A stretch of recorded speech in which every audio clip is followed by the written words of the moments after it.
О чем мы сегодня поговорим? Вот, собственно, такую небольшую карту того, о чем будем говорить, можете видеть здесь. Довольно такая у меня импровизированная тема, честно говоря. Я хотел прочитать что-то не чисто по психотерапии, потому что вообще я занимаюсь психотерапией.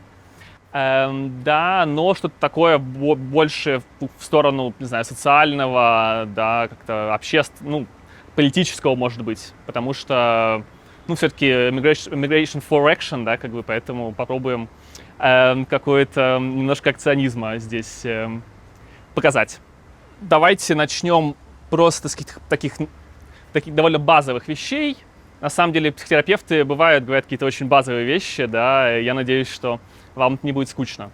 Просто пробуем обозначить контекст, да, нашей ситуации. Понятно, что там идет война, да, много людей уезжает, и это создает, с одной стороны, общность информационного поля, когда мы там все можем читать какие-то похожие вещи, да, там, не знаю, множество СМИ, видеть войну, реал-тайм, да, там, читать, не знаю, людей из Украины прямо напрямую, там, какие-нибудь видео, да. И, с другой стороны, информация у многих, наоборот, очень различается. Потому что одни читают одни СМИ, другие читают другие СМИ, кто-то смотрит, не знаю, телевизор, кто-то, я думаю, здесь большинство его не смотрит, да, там российский, не знаю, какой-то другой телевизор. И поэтому, несмотря на общность поля, есть и такие разные свои пузыри.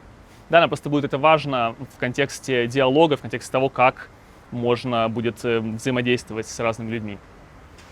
Это первый пункт. Второй пункт — это что касается иммиграции. Да, с одной стороны, это как бы не совсем решение, мне кажется, иммиграция — это такое немножко решание сейчас. Потому что если там век назад можно было, точнее, надо было решить, уехать или не уехать, да, потому что вернуться было фактически невозможно, да, возвращаясь, попадал сразу в НКВД, и, в общем, это было сложно реально. То сейчас, в общем, многие люди могут ездить туда-обратно, ездить там или в Россию и обратно, или как-то между разными странами, да, и, в общем-то, необходимо такое решение, да, ты каждый раз сверяешься, ага, я вот остаюсь или не остаюсь, да, и это тоже создает такой контекст, когда ты находишься в двух контекстах, живешь и здесь, да, например, в Тбилиси или в другом месте, и соотносишься с контекстом российским, да, с какими-то людьми, которые там остались, с новостями. И вот эта вот граница, она гораздо более проницаема информационно, с точки зрения связей, чем, опять же, это было раньше. Даже еще, там, не знаю, в советское время, не говоря уже о какой-нибудь там царской России. И вот, да, собственно, из этого вытекает третье, да, что благодаря информационным технологиям можем поддерживать связь и общение на расстоянии, там, не знаю, работать где-то там удаленно, например, да, и быть каким-то инфлюенсером, там, влиять на что-то, да, там, не знаю, вести блог, который могут читать везде, там, какой-нибудь YouTube-канал, да, то есть здесь тоже есть некоторая проницаемость. Теперь я немного поговорю о том фрейме, да, о том, как уже скорее как со своей стороны, как я это вижу, да, и какую теоретическую рамку сегодня у нас с вами будет. Она, с одной стороны, такая довольно очевидная, с другой стороны, возможно, не всем известная. Да, это диалогическая философия. Такой был философ Мартин Бубер. Собственно, вот вы можете видеть, да, он немецкоязычный, не знаю, украинско-немецко-израильский, потому что он вырос во Львове, да, который тогда был Лембергом и немецкоязычным городом. Да, и потом жил в Вене, в Германии, и, по-моему, в 28-м уехал в Палестину тогда еще, и, собственно, закончил жить уже в Израиле. Для чего он нам здесь важен, да? У него одна из базовых книжек — это «Я и ты» называется. Да, это сразу после Первой мировой, типа, по-моему, 21 год публикования, потом там другие редакции. Для него была такая базовые установки. Либо это отношение «я» и «ты», либо отношение «я-оно». Да, «я-ты» — это диалогическое отношение, соответственно, когда мы взаимодействуем один на один и открыто, и уязвимо. Я-оно — это отношение опредмеченное такое, оно либо сверху вниз, либо снизу вверх. И в контексте диалогической философии, понятно, вот это такое важное базовое разделение. Да, такая есть, это, правда, не его лозунг, или там, не знаю, какая-то не его фраза, но вот это communica ergo sumus, да, что я общаюсь, следовательно, мы существуем, да, и communicamus ergo sum, то есть мы общаемся, следовательно, я существую. То есть здесь такая попытка выхода из этого cogito ergo sum, да, понятно, декартовского классического, который наверняка вам известен, да, соответственно, мысль, следовательно, существую. Потому что мы никогда не являемся одни, да, мы всегда в диалоге, и поэтому здесь такое хитрое, что не в первом лице единственного числа стоит глагол, да, а один из глаголов всегда стоит в первом лице множественного числа, потому что мы всегда связаны с внешним миром. Да, это такая, собственно, экзистенциальная данность, да, что мы никогда не являемся отдельно, а у Декарта у него такая довольно, такая сама на себя замкнутая система, да, где вот я мыслью существую.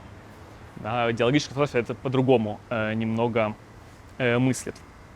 И даже не мыслит по-другому, я бы сказал, с этим соотносится, да, потому что мысль здесь не является главной, здесь важно именно общение. Да, и мне кажется, как раз от этого общения во многом и не хватает в нашем контексте, да. И, собственно, интересно, что Бубер в Израиле был профессором в социологии, хотя, казалось бы, эти вещи такие, ближе к философии или, там, не знаю, к психологии, да. Но у него есть довольно интересное еще такое рассуждение, называется Zwischenmenschlichen, то есть межчеловеческое, где он пытается выстроить на основе диалога, выстроить и социальное, да. И это, мне кажется, довольно интересный путь, который в том числе и в контексте какого-то попытки выстраивания общественного, да, в русскоязычном контексте мог бы быть сделан. Теперь чуть-чуть я расскажу про экзистенциализ, собственно, метод терапии, которым я занимаюсь, потому что тоже дальше мы будем с этим соприкасаться, да, потому что у нас тема как бы такая, с одной стороны, диалог, но он, поскольку личный, он, и я скорее просто знаю с точки зрения терапии, да, с этой стороны. Просто базовый контекст, да, наверняка вы все знаете, или большинство из вас как-то знает Фрейда, да, это, собственно, начало психотерапии, да, психоанализ вообще вот первое, как психотерапия появилась, да, в общем, благодаря Фрейду, которого, конечно, сейчас можно по-разному критиковать, но, в общем, все равно за такое, скажем так, обосновывание этого места между медициной с одной стороны и религией с другой стороны, да, в общем, важно сказать ему спасибо, потому что институционально он это место застолбил. И понятно, что, как вы, наверное, знаете, то Фрейд прежде всего интересовало внутреннее, да, бессознательное, он скорее там структура я, да, вот такие вещи, которые пытался смотреть внутрь человека, да, внешне его интересовало социальное чуть меньше, да. И он очень много, понятно, критиковал религию, да, для него такая важная была штука, чтобы психотерапию вычленить из лона религии. У него был ученик Альфред Адлер, это так называемая вторая венская школа. И Адлер, наоборот, он больше занимался, несмотря на то, что его психология называется индивидуальная психология, он, наоборот, больше занимался социальным чем-то. Например, отношением сиблингов в семье. Да, мы ему обязаны таким как термином, как комплекс неполноценности. Да, вот такие пытался учение Фрейда вынести на такой уровень малых групп. И потом была третья школа, это Виктор Франкл, возможно, тоже вы его слышали. Это уже как раз экзистенциализ, и он появился, в общем, можно сказать, что он вышел из Освенцима в каком-то смысле, да, потому что Франкл во время Второй мировой сидел в Освенциме, да, и вот в том числе на базе этого опыта разработал свой метод психотерапии, поэтому, мне кажется, он хорошо подходит для нашей современной ситуации, потому что, в общем, да, такая осмысление нацизма, да, осмысление национализма, разных национализмов. Да, для него, понятно, первично был смысл, да, то, куда человек направлен. И, собственно, экзистенциализ современный, да, это ученик как раз Франкла Альфред Лэнгли. Что здесь нам важно?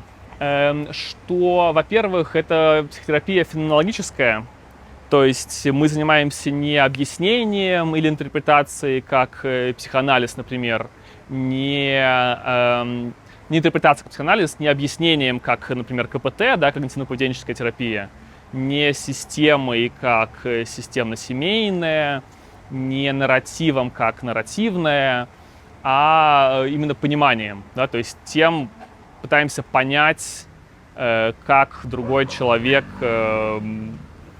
живет, да, что делает его жизнь именно такой. И вот на базе этого понимания уже выстраивать как-то диалог. Собственно, сегодняшний наш разговор во многом именно о возможностях для этого понимания, о предпосылках для него, да, и о том вообще, как это возможно. Там разные философские основания, в основном экзистенциальная философия. И несмотря на такую феноменологическую, в общем, довольно, я бы сказал, не то чтобы нечеткую, но такую открытую базу, да, есть и внимание к структуре и к процессу. То есть у нас отдельно есть то, как это в общем, по одной оси, да, по всей структуре, отдельно как по процессуально это все происходит, но мы это увидим на примере как раз диалога. Теперь, собственно, давайте попробуем более прицельно посмотреть на диалог. Меня там интересно, как-то спрашивали, типа, вот диалог через границу, а о чем диалог? Да, такой интересный вопрос, потому что, то есть, с одной стороны, очень понятно, и потому что диалог всегда о чем-то. С другой стороны, возможно, в моем психотерапевтическом, экзистенциалистическом гетто у нас как бы диалог сам по себе является чем-то важным, интересным и нужным, да, то есть не так даже важно, о чем он, важно, что он есть, да, потому что очень часто его как раз-таки нет. И поэтому предлагаю посмотреть на то, что для него необходимо.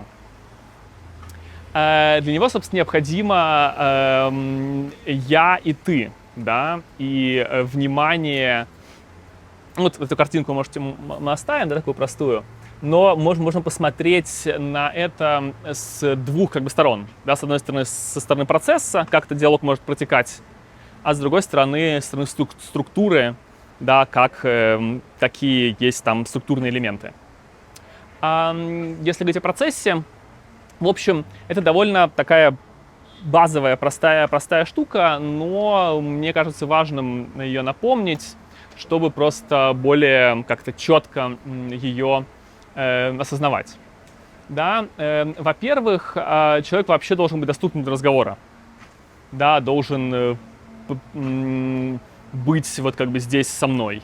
Да? Что, в общем, с одной стороны, как само собой разумеющееся, с другой стороны, очень часто человек, с которым мы говорим, он для разговора совсем недоступен. Да? Он где-то в чем-то своем, он хочет нами манипулировать, он хочет что-то доказать. Да, и тогда, конечно, диалог уже вряд ли возможен. Во-вторых, что как раз важно вот для экзистенциализа, да, и в целом, да, не так важно о чем, а важно, чтобы человек пытался нас понять, да, чтобы он прикладывал усилия для понимания, да, и с одной стороны тоже, казалось бы, понимание и понимание. А с другой стороны, это такая очень важная наша человеческая способность, которая не происходит сама собой. Например, не знаю, там люди говорят, что, например, там разнообразные привилегии, да, что вот там человек, находящийся под бомбами, не может понять человека под бомбами не находящегося. Да, или там человек одного социального статуса не может понять другого социального статуса. Да, или там, не знаю, мужчина женщину, или там, не знаю, гей человека какой-то ориентации гетеросексуальный, или там, не знаю, все что угодно. Это там. Но При этом, наоборот, мне кажется, именно это понимание и дает нам возможность, ну, то есть, потому что понимаем мы себя другого, мы не понимаем самого себя, да, мы понимаем, исходя из того, что у другого другой мир. И именно поэтому, мне кажется, мы можем попытаться понять там украинцев, да, украинцы там россиян, да, или россияне между собой друг друга. Потому что, собственно, это наша человеческая способность к пониманию, да, и на базе этого понимания может выстраиваться диалог, потому что без него диалога не получится.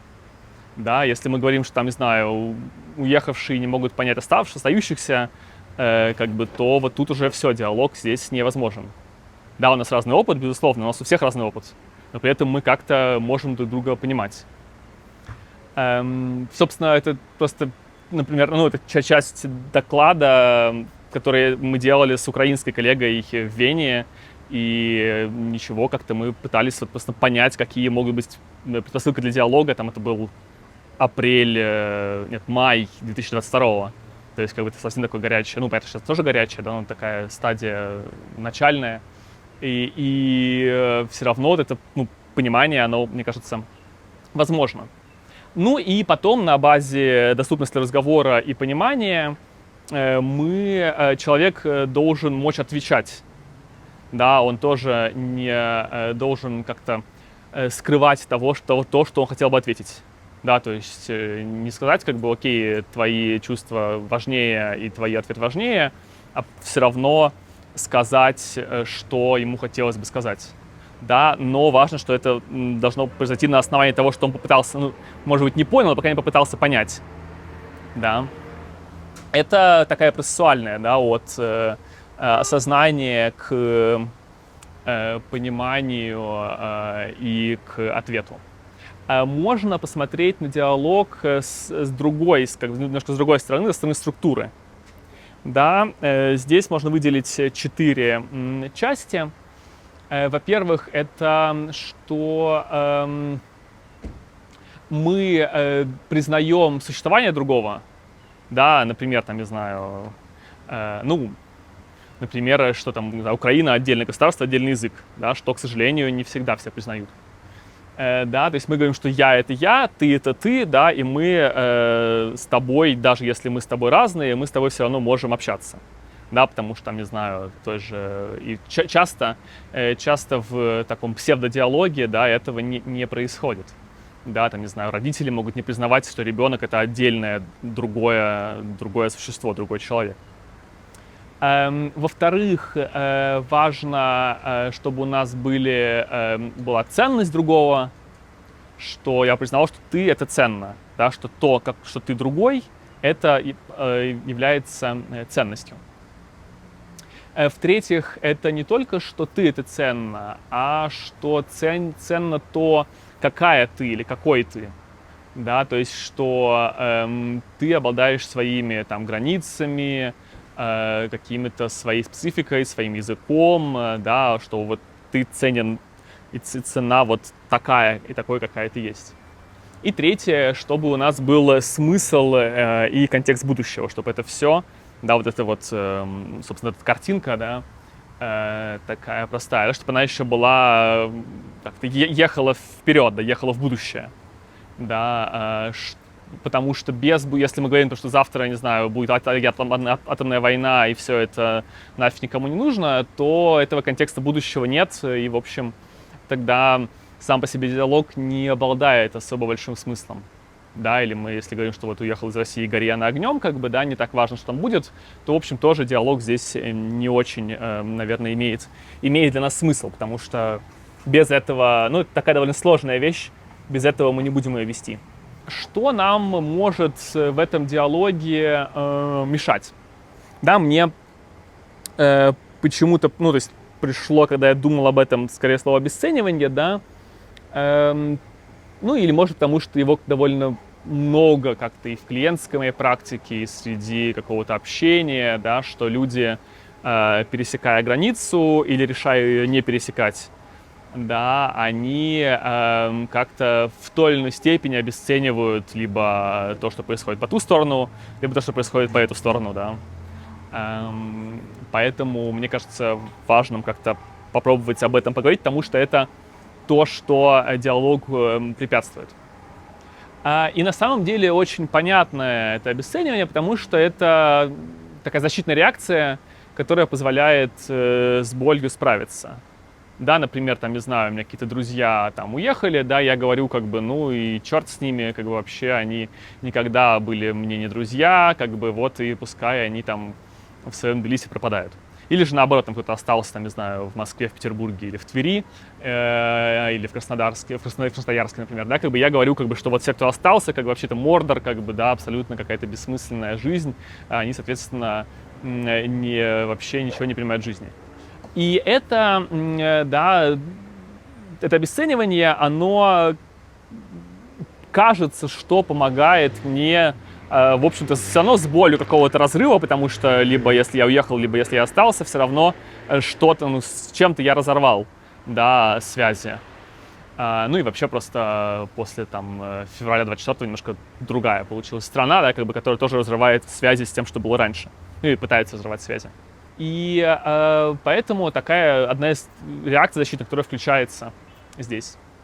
Интересно, что она включает в себя обесценивание не только чего-то внешнего, но и какой-то моей части всегда. Да, потому что я, например, говорю, что вот я прожил там в этой России какое-то время, и вот это было, там, не знаю, ужасно, да, я обесцениваю, надо было ехать раньше, нужно было бороться раньше, да, и тут, потому что когда я обесцениваю что-то другое, там всегда есть мое отношение к этому, да, и моя история отношений с этим. Поэтому это всегда еще травматичная операция, травматичное действие для себя. Также оно позволяет как-то лучше зажигать мосты, да, и делает решение более бесповоротным. Если я там обесценю что-то, то значит, что я не могу туда вернуться. Хотя по факту, ну, наверное, многие из нас могут там вернуться в Россию, если там нет уголовного дела, например, на них. Да, то есть, конечно, когда какая-то опасность есть, но, в общем, в плюс-минус это можно сделать. Да, но если я как-то говорю, что это Мордор, например, то как бы вот я не... У меня один как раз в Тбилиси знакомый так сказал, немножко удивился. Да, то я как бы это, соответственно, ну, туда не вернусь, да, потому что это что-то такое для меня неприятное. И также оно дает иллюзию облегчения, собственно, вот, да, что я как бы обесценил, успокоился, и вот дальше, соответственно, живу как-то, да. Понятно, что потом мне придется с этим обесцениванием как-то разбираться, с этим таким жестким обхождением, как-то делать его мягче и нежней, спокойней. Ну и еще есть, может возникнуть такое ложное ощущение превосходства. Да, что вот я, соответственно, лучше понимаю про это, и вот я обесценивая говорю, что как бы, ну, я-то, в общем, все там про Россию, не знаю, понял. Или наоборот, я там все в жизни понял и никуда уезжать из России не буду. Да, и тоже такое ощущение, ну, не очень понятно, для чего оно хорошо. Дальше, собственно, я предлагаю поговорить о том, кому вообще это отсутствие диалога может быть выгодно, да, то есть кто здесь может, ну, понятно, что выгодно тому, кто хочет установить какую-то четкую границу между Россией и остальным миром. Да, потому что это установление границы четкое, оно дает возможность сеять страх и внутри, и снаружи, да, чтобы люди снаружи тоже боялись тех, кто внутри, а те, кто внутри, боялись снаружи. Понятно, что, собственно, да, государству террористическому во всех его разных проявлениях, да, это такая выгодная стратегия. Именно поэтому, мне кажется, особенно важным говорить об этом общении, да, каким бы оно ни было, может быть, сложным, да, и люди из разных контекстов, потому что эту границу как-то у себя в голове тоже выстраивая, мы, в общем, мне кажется, помогаем скорее государству, которому мне лично не хотелось бы помогать. Именно поэтому вот такая проницаемость границы, да, когда ее пытаются сделать наиболее непроницаемой, мне кажется, важна, да, и диалог, чтобы диалог как-то оставался. Да, и тут мы пытаемся как раз, собственно, важно, да, что диалог, он всегда личный. Он не просто, там, не знаю, с каким-нибудь абстрактным Путиным, да, он всегда, там, не знаю, с моей бабушкой или там с какими-то друзьями. И тут мы вот этим личным «я-ты» мы не то, что мы разрушаем, но мы преодолеваем это разделение «мы-они», которые как раз-таки, которые мыслят политически, да, и которые очень четко, жестко, там, не знаю, по принципу языка, по принципу паспорта, по какому-то такому принципу пытаются нам навязать. Ну и понятно, что это такой метод, способ «разделяй и властвуй», да, известный нам откуда там, из Древнего Рима. Да, наоборот, здесь диалогическая философия пытается сделать такой, да, я не знаю, какое-то импровизированное такое словосочетание, да, «объединяй и живи». Да, например, вот Мартин Бубер почти сразу, по-моему, после окончания войны, в 40, я не помню точно год, 7-й или 8-й, он был в Германии и встречался с Хайдеггером, да, который, как, возможно, некоторые из вас знают, был нацистом, да, и, в общем, никогда в своем нацизме ничего о нем не покаялся, условно, да, ничего о нем такого не сказал негативного или как-то не извинился и прочее, да, но Бубер все равно считал важным, несмотря на то, что, понятно, он был израильтянин и еврей, да, он считал важным все равно идти на диалог даже с такими людьми, как Хайдеггер. Ну, понятно, что у них там было философское много интересного общения, да, но для него это было важно идти к пониманию. Собственно, что, из чего может складываться это самое понимание? Во-первых, тут такая немного противоречивое получается основание. Нам нужна безопасность и опора, чтобы мочь понимать, да, если вот сейчас, не знаю, там кто-то меня будет бросаться с ножом, то мне будет недопонимание, я буду как-то пытаться защищаться. И поэтому, конечно, когда как бы я там с кем-то разговариваю, мне говорят, как бы я на тебя там, не знаю, сейчас пожалуюсь в ФСБ, то как бы тут вот с пониманием уже становится немного сложно. Поэтому здесь как некоторая такая вот прочность в своей там правде, да, и вообще просто физическая безопасность, она в общем важна, да, и поэтому в общем в каком-то смысле здесь за границей Российской Федерации, да, у нас чуть больше этой прочности безопасности, потому что в общем, ну, по большей части за людьми ФСБ за границами пока не очень гоняется. Там, может, Костюченко, да, как бы, ну, мы не Костюченко с вами, наверное, да. То есть здесь вот эта вот, мне кажется, физическая безопасность, она дает возможность более спокойно, свободно, открыто высказывать и вести диалог. Потому что, и так безопасность так важна, потому что диалог — это все равно всегда про открытость и про уязвимость. Да, это всегда про какую-то возможность быть затронутым, возможность, что кто-то на меня повлияет. Да, если я выхожу читать лекцию, такую не очень подготовленную, импровизированную, то, ну, у меня есть некоторая уязвимость. Да, могу сказать вообще, что этот Лайвс говорит, какую-то фигню непонятную, да, как бы что-то там, то психотерапия, то что-то еще. В общем, не очень понятно, о чем и что. Да, но при этом эта уязвимость, она, ну, дает человечность, да, дает какой-то, потому что диалог — это всегда про человечность. Да, это не с какой-то там позиции, там, не знаю, депутата Государственной Думы или что-то еще. Да, это всегда вот такое личное взаимодействие. А то, что личное, оно всегда, в общем, довольно уязвимое. Именно поэтому его часто сложно, ну так, сложно вести, да. Это такая первая база, да, вот эти вот безопасность, с одной стороны, с другой стороны, уязвимость. Второе, это важно, чтобы у меня была установка на другого, да, чтобы для меня другой виделся ценностью, для меня другой виделся значимым, чем-то важным, кем-то важным. Да, чтобы здесь это было не это отношение я-оно, да, отношение такое инструментальное, или использующее, которое тоже иногда, конечно, бывает. Там, если мы, не знаю, в магазине покупаем себе воду, как бы, то понятно, что мы не всегда можем с продавцом вступить в отношения «я-ты» такое, да, то есть иногда все равно мы как-то вступаем в это «я» отношения, да, но это тогда не про понимание. И вот это, да, такая важная установка. Еще там есть две существенные, мне кажется, установки. Да, во-первых, мы пытаемся найти какую-то общую правду, то есть мы пытаемся понять, например, что там, не знаю, для большинства людей, там, не знаю, 50+, там, развал СССР, это какая-то, ну, может быть, было какой-то большой травмой, да, или там, особенно для людей там 70+, типа Владимира Путина.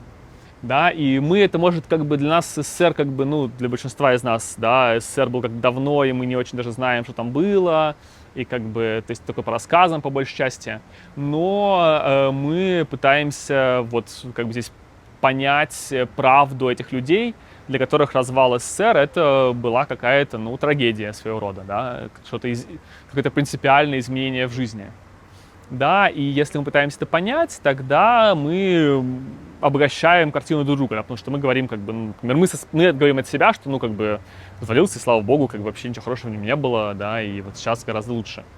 Но понимание другой стороны, да, оно освобождает, да, мы не просто обесцениваем, говорим, как бы, ну, вот, ничего хорошего в твоем совке никогда и не было, да, а мы пытаемся здесь как-то прожить эту боль, потому что, ну, для многих это большая боль, да, этого какого-то там общего, не знаю, общего пространства большого, да, или что-то там еще, или какой-то там, не знаю, иллюзии безопасности, иллюзия стабильности и прочих, да, что там, не знаю, иллюзия построения коммунизма, в общем, там много всего здесь есть, что, наверное, большинству из нас уже, может, не очень непонятно. Но попытка это понять, мне кажется, тоже может вести к какому-то сближению и лучшему, какому-то более глубокому интенсивному общению. Ну и, конечно, установка на будущее. Да, установка на то, что будет потом во всем мире, в какой-то ее части, в какой-то его части, да, и в том, ну, вообще, ради чего все это, в чем смысл этого, да, там, не знаю, войны, да, или что-то еще, как бы, тут у разных людей какие-то есть обоснования этого, да, понятно, что они, на мой взгляд, не очень рабочие, да, но вот как-то обсуждать это, да, и пытаться это понимать, мне кажется, может быть важно и для них тоже, да, потому что понимание, оно работает, что, мне кажется, честно, в обе стороны, да, как бы, и мне становится легче, когда я понял, и человеку становится гораздо проще, когда он был понят, да, и мне кажется, что взаимопонимание, да, его не очень хватает, да, и на самом деле мы будто бы, мне кажется, что в современном обществе не очень привычны вообще к такой установке на понимание. Да, у нас там есть установка, не знаю, на какую-то, ну, то есть, не знаю, на какое-то на знание, установка, там, не знаю, на успех, установка на какое-то получение удовольствия и прочее. В общем, много разных установок, которые нам как-то транслируют разными институциями или чем-то еще, там, не знаю, людьми разными, а вот понимание, оно, ну, бывает, ускользает, потому что, ну, как бы, типа, я понял, и чё? Ну, то есть как-то вот не очень понятно, утилитарная какая-то его, да, может, польза от него вот так напрямую может быть не очевидна. Но при этом, мне кажется, что на уровне человека, да, и человеческого в нас, она очень существенна. И, наверное, может, такая немножко идеалистичная картина, да, но хотелось бы, чтобы его как-то было больше. Я просто подумал, что Я просто учился на социологическом в бакалавриате еще 100 лет назад, а потом из социологии через философию как-то в сторону психотерапии как-то шел, и я понял, что вот как-то социология просто такая довольно циничная наука, да, там как можно так, можно сяк, можно вот так вот, да, очень много разных способов все это понимать, и как бы вообще не важно, и как бы вот можно даже не что понимать, на это смотреть, да, и как-то немножко мир был таким, ну, немного препарированным и грустным, да, то наоборот психотерапевты, мне кажется, такие немного идеалистичные, что ли, люди, потому что они видят, как благодаря какой-то своей внутренней работе люди куда-то двигаются, что-то меняют в своей жизни, куда-то растут, и поэтому они как-то пытаются нести не то что идеализм, я бы не сказал, что идеализм, ну какой-то оптимизм, может быть, да, что несмотря на весь тот, всю ту, даже не знаю, как назвать, в общем, можете подобрать самое слово, все то, что происходит, да, весь этот ужас и прочее, да, что мы все равно можем попытаться что-то, может быть, небольшое сделать, чтобы наладить общение, контакт, понимание, да, диалог с другими людьми, хотя бы на нашем небольшом личном уровне, который кажется небольшим, но на самом деле именно благодаря ему, да, могут какие-то вещи вокруг меняться.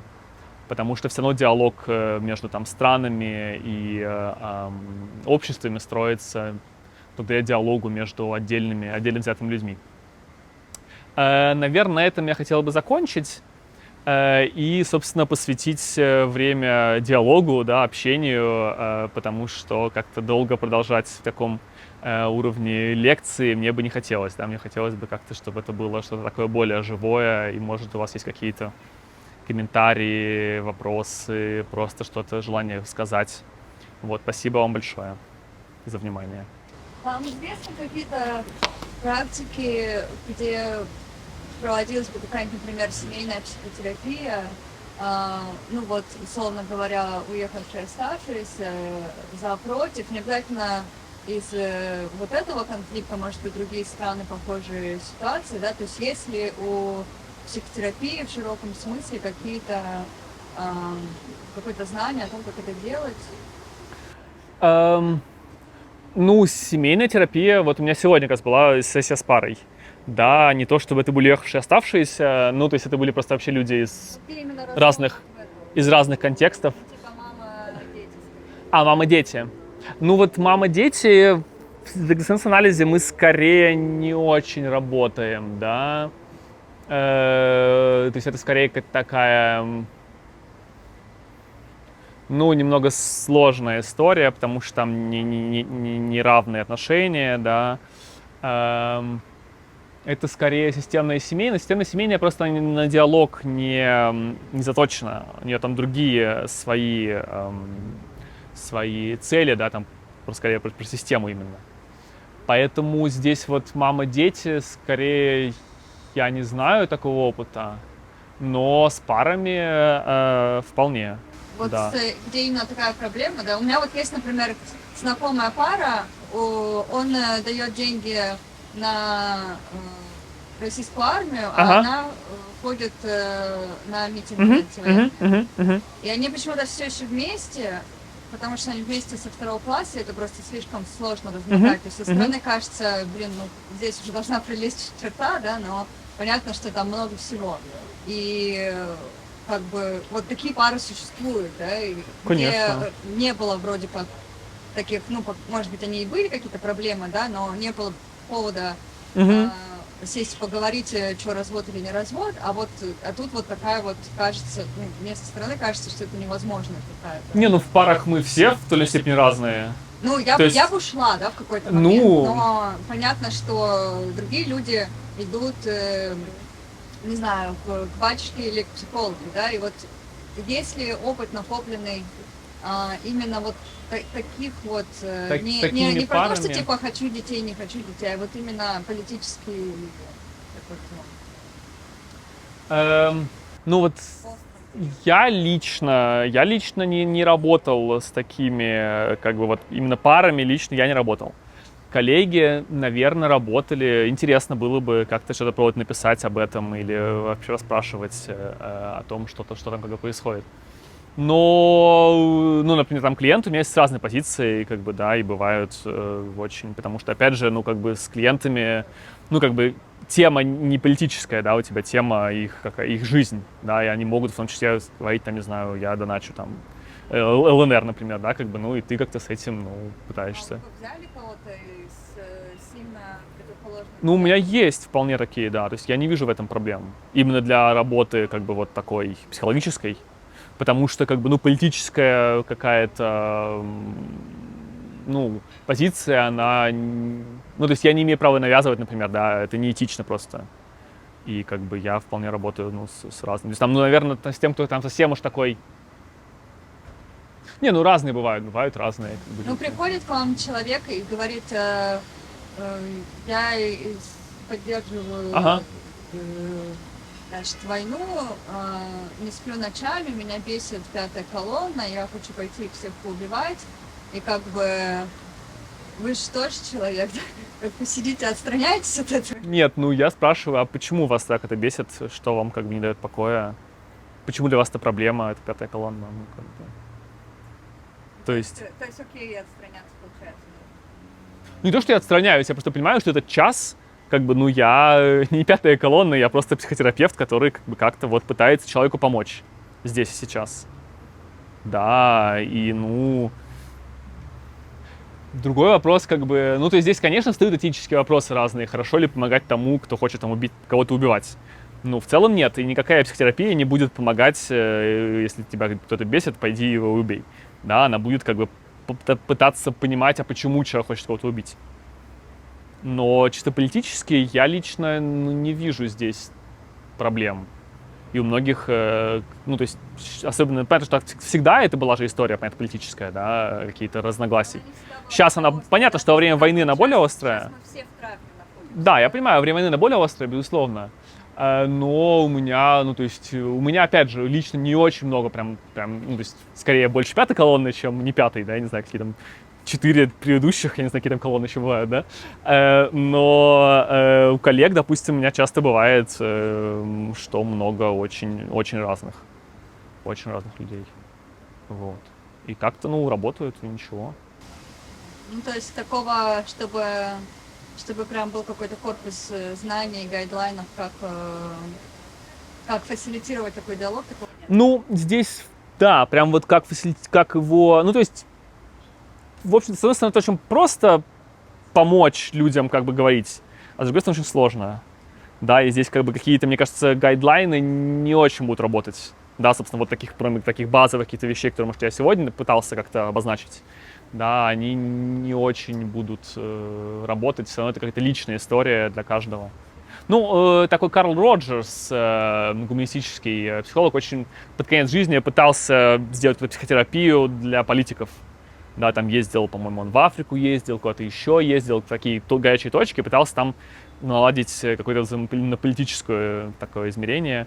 Ну, он не то, что много чего успел, вот, но, потому что потом он довольно рано умер, но какая-то вот такая идея, ну, просто психотерапия не работает все-таки, да, с большими числами, что называется, да, это все равно всегда личная какая-то история. Хотя вот тот же Франкл, понятно, был очень популярен и как бы ездил по всему миру со своими лекциями, да, он, в общем, скорее по психотерапии, но понятно, что там опыт Освенцима, да, и своих вещей он влиял. Спасибо.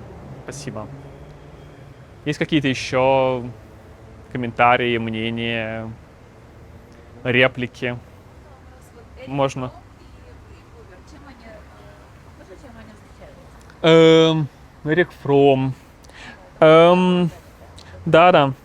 Честно говоря, я не очень хорошо его знаю, но я не очень знаю, чем он уникален, скажем так. То есть, по-моему, in my, что называется, как там какое-то, да, в моем таком мнении, ну, это какой-то такой пересказ для американцев европейской философии. То есть я не очень знаю, какие у него какие-то свои собственные идеи, да, это скорее что-то такое вот красивое, ну, просто не то, что красивое, а такое вот хорошо упакованное по-американски, наверное. Можно сравнить Вителя Можно, но это тоже просто не Фром придумал, да, это какая-то его... Нет, в чем-то да, в чем-то можно, но есть немного какие-то свои, да. Нет, собственно, такая общая экзистенциальная некоторая фишка, да, просто Фром смог ее так... Я, честно говоря, не читал, только листал, не читал эту вещь, но просто, мне кажется, она такая довольно, ну, в каком-то русле экзистенциальной в целом философии. Вот. Ну вот как помочь другому настроиться на диалог? То есть как вот именно, но если ты все это понимаешь, да, ты готов именно и тоже и понимать, да, и сочувствовать. А если ты сталкиваешься с обесцениванием, ну что с этим делать? Сейчас про то, что тебе делать. Ну, как другому скорее помочь, да, то есть если ты открыт к диалогу, как другому помочь тоже открыться, чтобы он состоялся. Да, здесь, конечно, ну, как бы, с одной стороны, что-то очень... то есть сейчас, ну, у другого есть своя свобода, он может не открываться. В этом, в общем, наше ограничение. Да, потому что мы не можем как-то пытаться как-то, не знаю, мидию, да, ракушку какую-то открыть его. То есть это просто не то, что не можем, это неэтично, да, пытаться его открыть как-то искусственно. Поэтому мы, в общем, можем только открываться сами и предоставлять для этого пространство наши, ну, там пространство, чувства, наша аутентичность. Да, собственно, ну, это такой, может, общий ответ, да, практически, на самом деле, ну, в принципе, психотерапии как раз-таки я много занимаюсь практически тем, что помогаю людям открыться. Что они приходят там с какой-то своей трудностью, да, им о ней говорить неуютно, как-то трудно, да, и, в общем, такой, ну, это часть работы психотерапевта в том, чтобы вот предоставлять пространство, да. А тут, ну, в общем, такие практические вещи, например, там, не знаю, я смотрю в глаза вот тебе, когда тебе говорю. Да, спокойно, как бы не то, что вот так вот как бы прям тебя глазами буравлю, да, кого-то спокойно смотрю в глаза. Я там в какой-то расслабленной позиции тела. Да, я, например, слежу всегда за дыханием, когда работаю с клиентами, потому что если мое дыхание становится каким-то, или его не становится, оно становится учащенным, значит, что что-то как бы не так, да, то мои границы нарушаются. И я молчу, например, спокойно жду, пока человек как-то вот сможет себя проявить. Если он обесценивает, то как бы, ну, я понимаю, что это он обесценивает, что это его какая-то часть. Да, если он говорит, там, не знаю, ну, вас всю пятую колонну там нужно, не знаю, танками сдавить, например. Да? Ну, интересно, как бы, почему у него такое желание.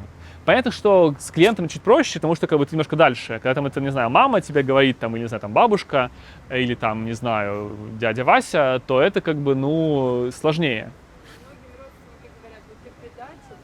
Да. И тогда, как бы, вот попытаться их понять, не принимать это как истину, потому что здесь нет никакой истины. Есть просто разные мнения. Это не то, что ты предатель, это факт, да, там враг народа, а это кто-то считает, что там я предатель. У него на то есть какие-то основания. Можно попробовать спокойно как-то эти основания понять. Что понятно, ну, как бы там есть такие базовые вещи, вроде там, что это должно быть там спокойное пространство, там, либо онлайн, там лучше офлайн, понятно, да, когда мы вот спокойно сидим, никуда не бежим, там, не знаю, пьем чай или не чай, да, и как-то вот можем выдерживать контакт другого, да, и если он обесценивает, то, ну, это просто его обесценивание. Конечно, понятно, что сложно, когда, не знаю, это родители, например, сложно принять, что просто обесценивание, ты начинаешь это насильно на себя как-то воспринимать, да. Но тут, опять же, просто дыхание, если сохраняешь при этом, это какая-то такое, ну, наверное, некий такой труизм, но при этом, если вот просто ты дышишь, то ты уже, тебя это не захватывает, да. Или просто сдерживаешь напряжение в теле, то это уже способ того, чтобы вот... Потому что в диалоге важно, чтобы это был именно диалог. Да, а многие очень пытаются сделать его монологом. Да, когда это телевизор, это не диалог, например, это монолог, потому что человек там в телевизоре что-то на тебя вещает. Да, вот. Не знаю, может быть, сумбурно, но какие-то такие... Или ты хочешь... Техники для того, чтобы вообще учиться. Вот вы сейчас говорите, да, что типа надо, чтобы, да, оба были готовы, да, но я чувствую, что я сама часто тоже не готова. Ну, в смысле, я хочу, но там раз, и я, ну, легче манипулировать, легче кричать и ругаться, да, то есть понятно, что при всем желании тебе у самого, как бы, ну, то есть если у тебя нету такого именно опыта, такой острой ситуации сохранять, там, ну, то есть, Ну, как это можно Здесь сделать? интересно, что меня здесь запускает. На что вот я так реагирую? Понятно, на что. На что? Ну, там, ну, какие-то, например, если это с родителями, то там, вот, это может быть как-то еще перемешано с тем, что, там, не знаю, меня мама никогда не любила, и мне так кажется, и теперь она меня хочет говорить там, да, ну, из этой серии, да, Ну, что да. ты можешь это прекрасно осознавать, но тебе от этого легче-то не становится, да? Ну, тогда нужно, ну, если нужно, тогда это можно просто прожить, осознавать недостаточно. Не знаю, там поплакать о том, что мама меня не любила, погрустить, потому что она не будет любить уже сильнее, чем она может. Она может любить только настолько, насколько она может любить. Да, Ну, к это сожалению. еще же, как бы, не факт, что она не любила, да, то есть, Ну, это вообще любовь как бы сложно сделать фактом, как бы, да, в смысле, это мое ощущение. Если у меня есть ощущение, что мама меня не любила, то это грустно. И это, ну, повод для печали, на мой какие-то взгляд. такие вот, ну, понятно, что я потом одна пойду к психотерапевту, поплачу и попытаюсь как бы от этого отстраниться, да, но вот есть одно там, ну, то есть я в итоге все равно могу только за свою как бы душевное здоровье быть ответственной, да, я не знаю, как другой человек будет себя вести, но если вот, ну, как бы изначально вопрос был про то, как помочь другому человеку открыться, но я себе могу представить эту ситуацию, и, мне кажется, чаще всего это так и происходит, когда оба вроде как хотят, любят, ну, хотят этого коннекшена, да, но нет вот этих вот техник, навыков, да, то есть легче было бы, если был действительно какой-то абсолютно роботизированный фасилитатор, такой, так, манипуляции, так, вот это вот, и мы все такие подним, ну, мы все понимаем правила, да, и не обижаемся на это фасилитатор. Ну, правила, безусловно, легче. Но здесь какие-то техники я, ну вот, кроме там условно там предпосылок каких-то таких вещей, да, я не могу предсложить, потому что если была техника, то это бы не был бы живой диалог, да, но открытость собственная, она, ну, по моему опыту, она помогает открываться и другому. У меня вот, например, сестра, когда открывается, она просто всем такого может наговорить, что, ну, как бы... Тогда вопрос, открытость ли это, да? Просто здесь как бы одно дело открытость, это какая-то река, да? Если это становится морем, которое захлестывает, то это не открытость, потому что в открытости тоже есть свои какие-то, ну, вот эта часть про уважение, про границы. Да, я вот к вам сейчас открыт, но я не подхожу к вам очень близко, например, потому что я понимаю, что это будет неуважительно. Да, то есть здесь вот такая... То есть открытость не всегда про близость, да, или в том числе про уважение. А для уважения нужно, наоборот, какой-то, ну, какая-то дистанция. Да, поэтому если затапливают, хочется это... именно какого-то такого, не знаю, понятно, что это индивидуально, и понятно, что это супер сложно, но мы все не идеально, мы не умеем там столько, ну, то есть одно дело сказать, что не надо вываливать друг на друга кучу говна, другое дело реально вот это, вот эти. Пока мы научимся, мы поссоримся все, да, и поэтому хочется, чтобы была какая-то такая вот брошюрка, где-то так, первый шаг, садитесь там, договоритесь о правилах. Вот примеры там правил, которые вы можете принять, либо там подписать договор. Ну, собственно, вот, ну... Поставьте будильник на 15 минут, после этого разойдитесь и там подышите, там, какие-то такие. Нет, это интересный такой вызов, да, написать такую брошюрку. Но, как бы, ну, опять же, что так, если... так, конкретно, да, я могу сказать, вот, ну, в экзистенциальном анализе мы привыкли мыслить на 4 части. Да, вот первое — это про место и про про пространство, да, что вот для хорошего диалога важно, чтобы это было закрытое какое-то пространство, где там только мы вдвоем, мы знаем, что, не знаю, не вломятся дети, там, не знаю, ФСБшник, как бы, ну, в общем, кто-нибудь, да, не вломится, вот мы вдвоем здесь сидим, у нас там, не знаю, есть там несколько часов, чтобы спокойно поговорить. Да, одновременно, не знаю, нигде не включен телевизор или YouTube, ну, в общем, какая-то вот, да, это такое первая такая базовая. Второе, что мы готовы идти в близость и принимать чувства другого. Я могу принимать свои, вы можете принимать свои, да, и я могу принимать ваши, вы мои. Да, вот такой обмен на уровне чувств, на уровне близости. Третье, что мы относимся друг к другу уважительно. Что я ваши границы стараюсь не нарушать, вы мои.